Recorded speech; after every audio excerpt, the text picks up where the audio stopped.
사천 한국항공우주산업 최종 조립동의 KF-21 양산기가 그 위용을 드러냈습니다. 현장에서 한국항공우주산업 대표는 현재 200대 이상의 물량을 논의 중이라고 밝혔죠. 그러자 해외 매체들은 이 숫자를 인도네시아, 필리핀, 말레이시아, 아랍에미리트라는 네 나라와 연결해 보도하기 시작했습니다. 하지만 냉정하게 짚어볼까요? 현재 구매국이 실제로 서명한 KF-21 계약서는 단 한 건도 확인되지 않습니다. 전투기를 산다는 건 단순히 물건 하나를 사는 게 아니죠. 수십 년 동안 이어질 교육과 정비, 부품 공급까지 묶이는 거대한 약속입니다. 그래서 오늘 포병월드는 이 200이라는 숫자가 진짜 돈인지 아니면 희망사항인지 그 실체를 끝까지 추적해보겠습니다. 여러분, 200대라는 숫자가 왜 이렇게 화제가 될까요? 물량이 커서이기도 하지만 만약 이 네 나라가 정말로 KF-21을 산다면 우리 항공산업의 위상이 달라지기 때문입니다. 하지만 반대로 관심이 있다는 수준의 대화를 모두 합쳐서 만든 숫자라면 어떨까요? 규모는 커 보여도 정작 책임지는 사람은 아무도 없는 셈입니다. 그래서 이 영상의 핵심은 200대를 믿느냐, 믿지 않느냐가 아닙니다. 그 숫자 안에 실제로 국가의 이름을 걸고 문서에 서명한 정부가 있는지를 가려내는 겁니다. 먼저 가장 궁금한 답부터 말씀드리겠습니다. 200대는 네 나라가 제출한 주문 합계가 아닙니다. 한국항공우주산업이 공개한 논의 물량입니다. 국가별 배분표는 공개되지 않았고 어느 나라가 몇 대를 공식 소요로 책임졌는지도 확인되지 않습니다. 업체 대표가 실제로 한 발언을 구매국 정부의 주문으로 바꾸면 숫자의 주체가 달라집니다. 관심과 협력, 제안과 계약은 무게가 다릅니다. 관심은 선택지를 보는 단계이고 협력 문서는 대화를 이어가겠다는 의지를 남깁니다. 제안이 오가면 기체와 지원 조건을 비교할 수 있지만 예산과 수량이 확정됐다는 뜻은 아닙니다. 계약에 이르러야 수량과 비용, 납기와 책임이 묶입니다. 기사에 나라 이름이 등장한 것과 그 정부가 구매 책임을 진 것은 다른 사건입니다. 이 구분은 전망을 지나치게 보수적으로 보자는 뜻이 아닙니다. 관심을 계약이라고 부르면 다음 문서가 늦어지는 순간 전체 전망이 무너집니다. 반대로 관심은 관심대로, 협력은 협력대로 무게를 달면 어느 시장이 앞으로 움직이고 어느 시장이 멈췄는지 계속 추적할 수 있습니다. 큰 수출 전망을 오래 검증하려면 네 나라를 같은 숫자 안에 넣는 대신 서로 다른 책임의 사다리에 올려놓아야 합니다. 외신에 계속 나오니까 진짜 아니냐고 물으실 수도 있습니다. 하지만 꼭 그렇지는 않습니다. 여러 매체가 같은 업체 발표를 받아쓰기만 하면 기사 숫자는 늘어나도 새로운 증거가 생기는 건 아니거든요. 실제로 외신 보도를 꼼꼼히 뜯어봤더니 심지어 한국항공우주산업 대표의 직함을 잘못 적은 곳도 있었습니다. 이런 작은 실수가 기사 전체를 가짜로 만들지는 않습니다. 하지만 적어도 이 보도를 100% 믿어도 될까 하는 경고등은 켜주는 셈입니다. 이때 외신을 무조건 배척할 이유도 외신이라는 이유로 최종 판정권을 줄 이유도 없습니다. 해외 보도는 한국에서 놓친 경쟁 구도와 구매국 반응을 찾는 출발점이 될 수 있습니다. 그러나 고위험 수량은 결국 정부 문서와 당사자 발언으로 돌아가야 합니다. 같은 주장이 얼마나 많이 반복됐는지가 아니라 서로 독립된 주체가 무엇을 책임졌는지가 증거의 무게를 결정합니다. 따라서 첫 판정은 분명합니다. 200대는 한국항공우주산업이 밝힌 논의 물량이지 확정 주문이 아닙니다. 숫자를 깎아내리는 것이 아니라 숫자의 주인을 제자리로 돌려놓는 판단입니다. 외신은 결론을 대신 내려주는 권위가 아니라 원문으로 되짚을 주장을 알려주는 출발점입니다. 이제 남는 질문은 이것입니다. 주문이 아니라면 KF-21에서 실제로 달라진 것은 무엇일까요? 숫자를 다 걷어내고 나면 무엇이 남을까요? 바로 기술입니다. KF-21은 지난 42개월 동안 무려 1600번 넘게 하늘을 날았습니다. 이제 이거 진짜 날 수 있어 하고 묻던 단계를 지나 이제 어떻게 잘 만들어서 넘겨줄까를 고민하는 단계로 넘어온 겁니다. 이건 분명한 성과입니다. 설계도 속에만 있던 무기와 실제 공장에서 만들어지는 무기는 차원이 다르니까요. 이 수치가 증명하는 범위는 정확히 나눠야 합니다. 1600여 회는 실전 출격이 아니고 13,000여 개는 전투 경험이 아니라 시험 조건입니다. 그래도 개발 중인 기체가 약속한 시험을 끝내 생산 단계로 이동했다는 사실은 기술과 일정의 불확실성 일부를 줄입니다. 시험장의 검증을 통과한 포가 곧바로 완편포대가 되는 것은 아닙니다. 하지만 설계도, 송무기와 실제 운용을 준비하는 무기는 같은 단계가 아닙니다. 우리가 FA-50을 폴란드에 팔 때도 단순히 비행기만 넘긴 게 아니었습니다. 현지 부품센터와 정비교육, 금융 지원까지 묶인 패키지가 핵심이었죠. KF-21도 이제 그 복잡한 패키지 싸움을 시작한 겁니다.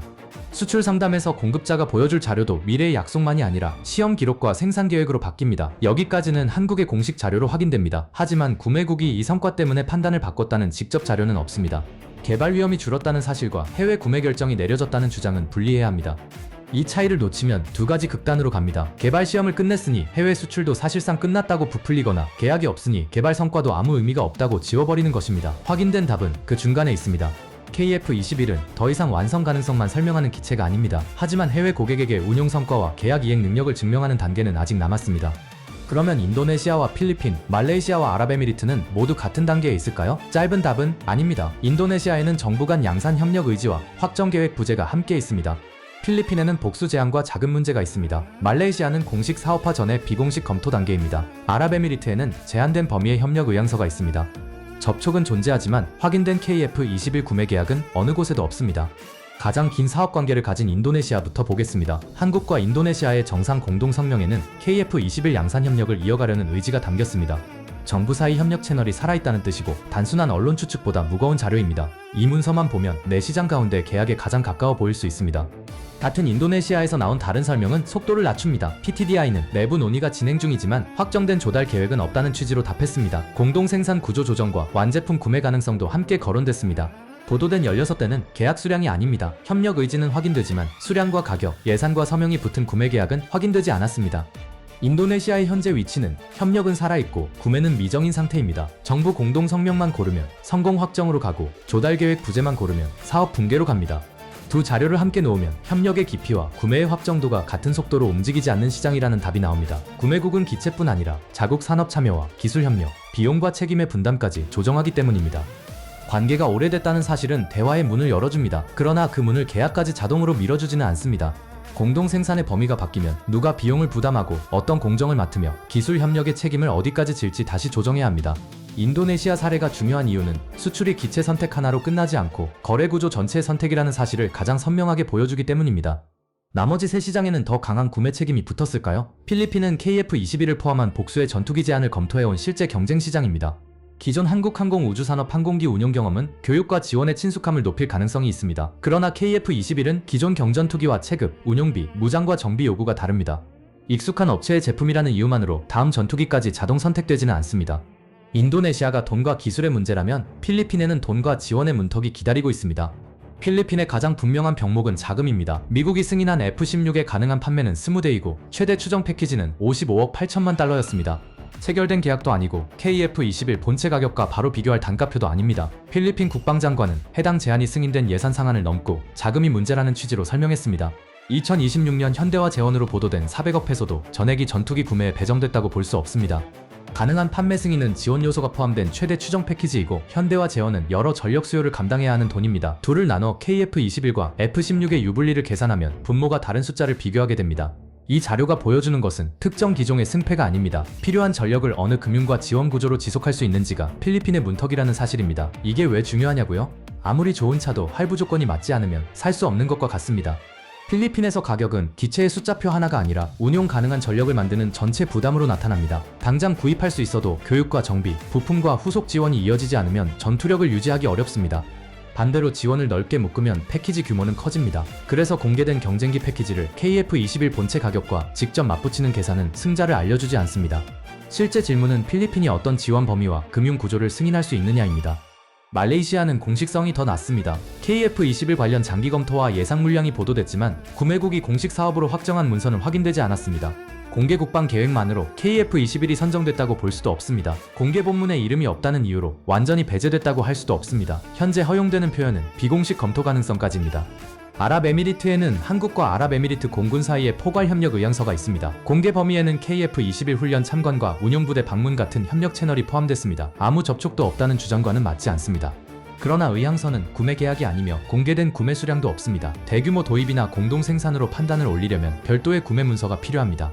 말레이시아와 아랍에미리트는 빈칸을 상상으로 채우기 쉬운 시장입니다. 공식 수량이 없을 때 장기 전망을 끌어오고 협력 의향서가 있을 때 대량 구매의 전 단계라고 부르고 싶어집니다.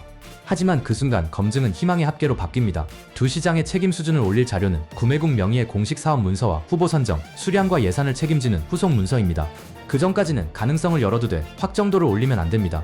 내 나라를 확인한 답은 이렇습니다. 시장 접촉은 실제지만 도입 논의와 비공식 검토, 협력 의향서를 같은 구매 단계로 세면 안 됩니다. 내 나라라는 묶음은 시장 지도를 보는 데는 쓸 수 있어도 200대의 확정도를 증명하는 주문표는 아닙니다.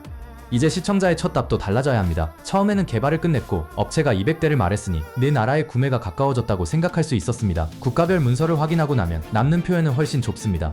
내 시장은 하나의 공동 주문이 아니라 서로 다른 4개의 진입로입니다. 어느 문이 먼저 계약으로 이어질지는 공개 자료만으로 아직 판정할 수 없습니다. 이쯤에서 가장 불리한 반론을 정면으로 보겠습니다. 결국 200대는 한국항공우주산업과 일부 매체가 관심국과 장기 수요를 크게 묶어 만든 마케팅 숫자이고 계약이 한 건도 없다면 공급자 지위 변화도 한국 쪽의 자기평가 아니냐는 주장입니다. 인도네시아와 필리핀에는 다른 전투기 선택지가 있고 예산과 기술 협력 문제도 큽니다. 말레이시아와 아랍에미리트는 구매 단계라고 부르기 어려울 수도 있습니다. 이 반론은 상당 부분 맞습니다. 200대 안에서 어느 나라가 책임진 수량인지 확인되지 않아 실수요 합계로 사용할 수 없습니다. 개발 완료가 구매국 판단을 바꿨다는 직접 자료도 없습니다. 단계가 다른 접촉을 합친 보도와 직함 오류도 있습니다. 따라서 내 나라가 KF-21을 선택했다거나 계약이 임박했다는 문장은 버려야 합니다. 다만 계약이 없다는 한 줄로 모든 접촉을 허구라고 지우는 것도 자료보다 강한 결론입니다. 업체의 영업 전망, 정부 사이 협력 문서, 구매국의 복수 제한 검토는 확정도가 다르지만 모두 같은 종류의 홍보는 아닙니다. 반론이 무너뜨리는 것은 확정 수량과 임박한 성공입니다. 개발 완료와 실제 접촉의 존재까지 지우려면 각 정부가 검토와 협력을 부정하는 별도 자료가 필요합니다. 정부 자료로 확인된 개발 시험과 체계 개발 종료가 남습니다. 인도네시아와의 양산 협력 의지는 공동 성명에 남아있고 필리핀에는 복수 제한과 예산 논의가 있습니다. 아랍에미리트에는 공군 간 협력 의향서가 있습니다. 이 자료들은 200대 주문을 증명하지 않지만 한국 전투기가 전혀 평가받지 못한다는 주장과도 맞지 않습니다. 반론까지 적용한 판정은 성공담과 폭로 사이에 놓입니다. 200대는 계약의 증거로 쓸 수 없습니다. 반면 개발을 마친 전투기가 내 시장에서 서로 다른 방식으로 도입 또는 협력 검토 대상이 된 변화는 남습니다. 한국은 전통 강국을 밀어낸 승자가 아니라 구매국이 실제 조건을 대조할 수 있는 공급 후보로 평가받기 시작한 것입니다. 이 변화는 작아 보이지만 개발 중인 기체와는 다릅니다. 개발 중에는 미래의 성능과 일정을 약속해야 합니다. 개발을 끝낸 뒤에는 시험 결과와 생산 계획, 지원 조건을 놓고 검증받을 수 있습니다. 약속의 단계에서 평가의 단계로 이동한 것은 성과입니다. 다만 평가에서 계약으로 이동하려면 기술뿐 아니라 비용과 시간, 지원 책임을 실제 문서로 묶어야 합니다. 그렇다면 실제 접촉을 계약으로 바꾸는 것은 무엇일까요? 공개 자료에서 보이는 첫 관문은 금융입니다. 구매국이 기체를 원한다는 말과 예산을 배정하고 장기간 비용을 감당하는 결정은 다릅니다. 전투기는 가격표 한 줄로 끝나지 않습니다. 교육과 정비, 부품과 무장 통합, 장기 지원을 포함해 필요한 전력을 감당 가능한 구조로 만들어야 합니다. 금융은 부족한 돈을 빌려주는 문제로만 보면 안 됩니다. 구매국이 언제 비용을 부담하고 어떤 범위의 장비와 지원을 살지, 장기 운영비를 감당할 수 있는지를 함께 묶는 구조입니다. 필리핀의 작은 병목은 필요성이 없다는 뜻이 아니라 필요를 계약으로 바꿀 재정 해법이 아직 어렵다는 뜻입니다. 영업 파이프라인이 실제 주문이 되려면 구매 희망보다 먼저 이 부담을 견딜 구조가 나와야 합니다. 다음 관문은 현지 산업과 기술 협력입니다. 인도네시아의 협력 구조 조정은 구매국이 단순 소비자로 남지 않으려 한다는 점을 보여줍니다. 어느 공정을 맡고 기술 협력 범위를 어디까지 정할지, 비용과 지원 책임을 누가 질지에 따라 같은 기체도 다른 거래가 됩니다. 계약을 위해 기술을 무조건 넘겨야 한다는 뜻은 아닙니다.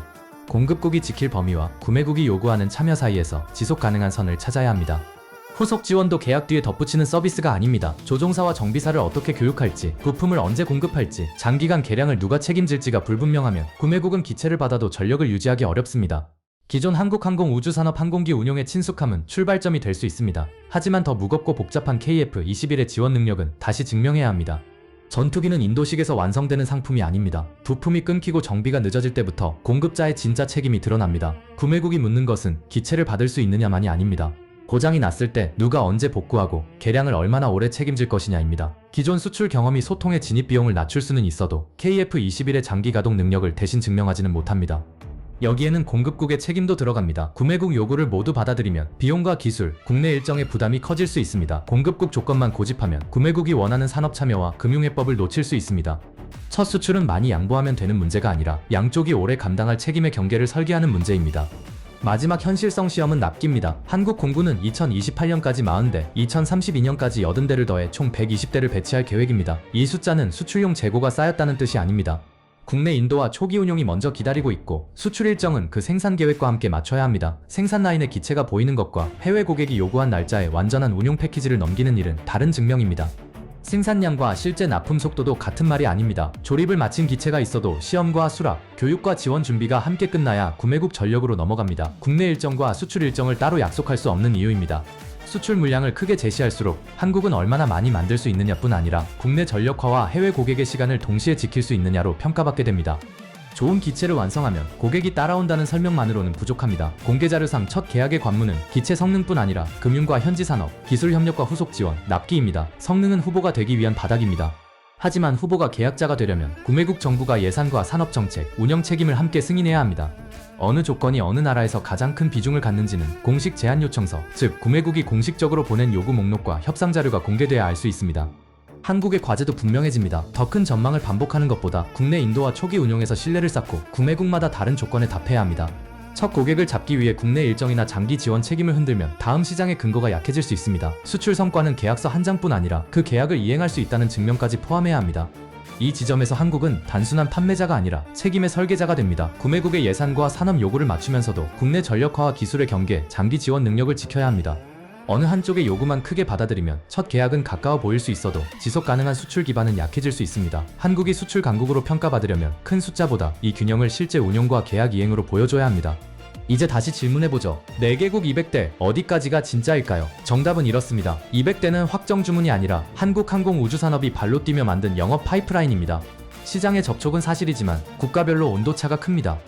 KF-21은 지금 200대를 판 게 아닙니다. 우리가 이 정도 전투기를 만들 수 있다는 자격을 증명한 상태죠. 이제 진짜 수출 강국이 되려면 첫 번째 국내 양산기가 공군에 무사히 인도되고 그 뒤를 이어 어떤 나라가 먼저 진짜 계약서에 도장을 찍느냐가 중요합니다. 숫자보다 중요한 건 문서이고 관심보다 중요한 건 책임입니다. 그 책임이 확인될 때 우리는 비로소 KF-21의 진짜 성공을 말할 수 있을 겁니다. 결국 해외 시장의 의심을 지우는 가장 강력한 증거는 우리 공군이 KF-21을 얼마나 완벽하게 운용하느냐에 달려 있습니다. 여러분은 KF-21의 첫 번째 진짜 수출국이 어디가 될 것이라고 예상하시나요? 댓글로 의견을 남겨주세요.